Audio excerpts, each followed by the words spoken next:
Bonjour, mon nom est Michel Sirot, je suis correspondant de la Dépêche du Midi, le journal local, pour les 10 communes du canton de Saint-Germain-du-Bel-Air.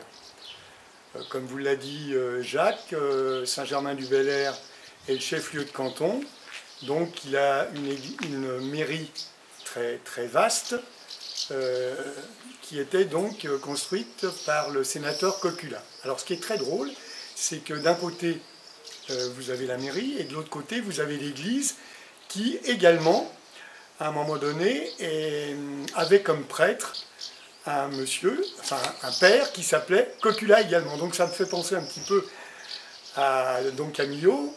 Et effectivement, il y avait un petit peu une lutte. Et la mairie, en tant que république, tenait à tout prix à ce que l'horloge sonne les 12 coups avant l'église. Alors, pour parfaire à cette petite histoire, c'est qu'actuellement, notre maire, depuis déjà maintenant 6 mandats, s'appelle également Coquulat. Mais ça n'a aucun lieu de parenté, mais voilà simplement pour la petite histoire. Simplement aussi, ce qui est important, c'est que Saint-Germain, le Lot, étant une région où les gens ont été tentés de remonter sur Paris, beaucoup de cafés à Paris ont été tenus soit par des Lotois, soit par des Aveyronnais.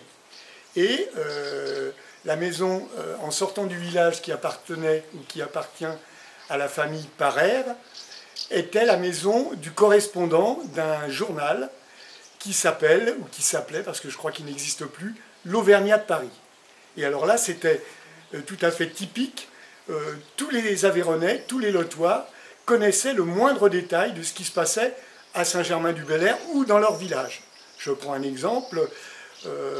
Un tel venait d'avoir son fils reçu au certificat d'études et automatiquement, tous les Lotois de Paris, lorsqu'ils se retrouvaient, se félicitaient, savaient également que les premiers radis avaient poussé dans le jardin de Delmas, ou que la petite fille de monsieur Untel venait de percer sa première dent. Voilà un petit peu pour l'anecdote. Je dois vous dire qu'actuellement, ça n'a pas beaucoup changé, car beaucoup de Saint-Germinois, et je leur remercie de leur confiance, quand ils achètent la Dépêche du Midi, ils regardent deux choses. Ils regardent la nécrologie, ceux qui sont morts, parce qu'ils ont tous été à l'école ensemble, bien qu'ils aient souvent travaillé sur Paris, et ce qu'ils veulent, c'est aller à la dernière demeure de la personne qui est morte. Et après, ils regardent la page Gourdon, savoir si on parle de leur village.